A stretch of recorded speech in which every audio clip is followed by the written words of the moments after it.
ክርስቶስ ተንሥአ እሙታን በዐቢይ ኃይል ወሥልጣን አሰሮ ለሰይጣን አግዓዞ ለአዳም ሰላም እምይእዜሰ ኮነ ፍስሐ ወሰላም። በአገር ውስጥና በውጭ ዓለም የምትገኙ ኦርቶዶክሳውያን እንዲሁም በየጸበሉና በልዩ ልዩ ቦታ ሆናችሁ በዓሉን የምታከብሩ ሁሉ እንኳን ለ2018 ለጌታችን ለመድኃኒታችን ለኢየሱስ ክርስቶስ የትንሣኤ በዓል በሰላምና በጤና ደረሳችሁ አደረሰን። ትንሣኤ ማለት የነጻነት በዓል ማለት ሲሆን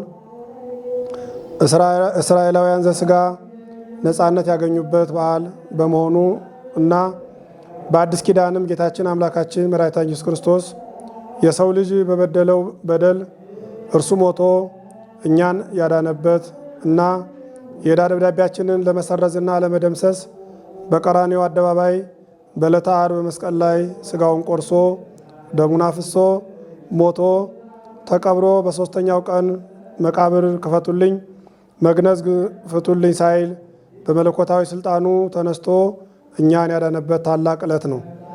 በመሆኑም በዓሉን ስናከብር በሰላም በፍቅር በመተባበር በመደማመጥ በመረዳዳት ሲሆን ከሰፈር ከቀያቸው በተፈጥሮና ሰው ሰራሽ በሆነ ነገር ለተፈናቀሉ ወገኖቻችንን በማሰብ የተራቡትን በማብላት የተጠሙትን በማጠጣት የታሰሩትን በማስፈታት የታረዙትን በማልበስ በአጠቃላይ ይህንን በዓል በቤታቸው ሆነው በዓሉን በደስታ ማክበር ያልቻሉ ወገኖቻችንን በማሰብና ያለንን በማካፈል መሆን እንዳለበት መልእክታችን እናስተላልፋለን።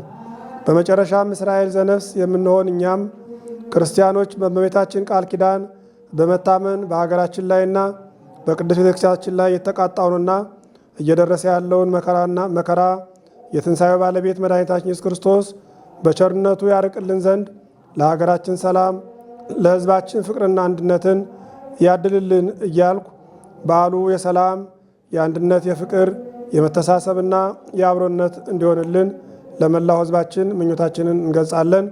ወስብሐት ለእግዚአብሔር ወለወላዲቱ ድንግል ወመስቀሉ ክቡር። በስመ አብ ወወልድ ወመንፈስ ቅዱስ አሐዱ አምላክ አሜን። የሐዋርያው የቅዱስ ጳውሎስ መልእክት ወደ ኤፌሶን ሰዎች ምዕራፍ 2 ከቁጥር 14 ሁሉን አንድ ያደረገ ሰላማችን እርሱ ነውና በሥጋውም መካከል የነበረውን የጥል ግድግዳ አፍርሶ ጥልን ሻረ ይላል። ስለ ቃሉ እግዚአብሔር አምላካችን ስም የተመሰገነ ይሁን። ለመላው ኦርቶዶክሳውያን ክርስቲያኖች በሙሉ እንኳን ለ2018 ዓመተ ምህረት የትንሣኤ በዓል በሰላም አደረሳችሁ አደረሰን እንላለን።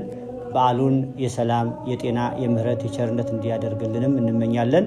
የአፍሪካ ህብረት ደብረ ምሕረት ቅዱስ ሚካኤል ካቴድራል ሰንበት ትምህርት ቤት አባላት በአገር ውስጥም በውጭም ያላችሁ እንዲሁ እንኳን ለታላቁ በዓል ለ2018 የትንሣኤ በዓል በሰላም አደረሳችሁ እንላለን። ሰንበት ትምህርት ቤታችን ከተመሰረተችበት ጊዜ አንስቶ የተሰጣትን መንፈሳዊ ተልዕኮ በመወጣት ከምትተገብራቸው ተግባራት አንዱ የሆነውንም በዚህ በወርሃ ጾም ነዳያንን የማስፈሰክ መርሃ ግብር ላይ የተሳተፋችሁ ምዕመናን በአገር ውስጥም በውጭም ያላችሁ የሰንበት ቤታችን አባላት ይህንን የነዳያንን የማስፈሰክ መርሃ ግብር እንዲሳካ ትልቅ ጥረት ያደረጋችሁ ቤተሰቦቻችን በሙሉ እንኳን አደረሳችሁ እንላለን። በድጋሚ በዓሉን የሰላም የፍስሐ የጤና እንዲያደርግልን እንመኛለን።